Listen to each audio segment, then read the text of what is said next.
Pozdrav dragi prijatelji, kako ste mi? Evo mene nazad. Danas samo znači brzinski da vam se javim da sam se vratila sa godišnjeg i dočekalo me je znači prekrasno iznenađenje u vrtu. Doslovno odmah čim sam kufere spustila odletila sam da vidim šta ima. Nema veze što kiša pada, tako da sam malo mokra još, ali dobro je. Otišla sam brzinski znači sa korpicama da vidim da li će me nešto pozitivno iznenaditi i iznenadilo me. Evo, pokažem vam samo na brzinu što sam donijela. Ima toga još u vrtu, ali nisam stigla više, ali dosta. Idem sad ovo sve pooprati, posrediti, pa reko eto, samo toliko da vam se javim, da znate da mislim na vas. Evo ga. Znači, paradajza ima svakakog. Ima ga dosta, evo ovako, to ću vidjeti da li ću ja šta od ovoga moći.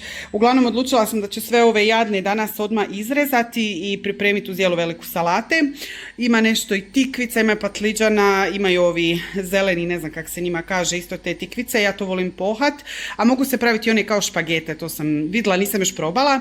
Imam ove fine tikve za pitu, krastavica ima dost, a najbolje, znači najviše što obožavam i što sam rekla iduće godine ponovo je ovaj žuti paradajz. Malo je prljav, ali je inače znači zdrav, prekrasan, niš mu ne fali. Tako da evo, samo toliko sam vam htjela pokazati brzinski što sam donijela. Ja sam presretna, znači prezadovoljna i presretna. Idem ovo sad sve oprati jer je sve je znači blatno i prljavo, ali eto, nema tu šta. Tako da idem u akciju. Uglavnom, eto, sve vas lijepo pozdravljam, uskoro obećavam da slijedi novi video, a ja idem sad da riješim ovaj kaos. Ćao!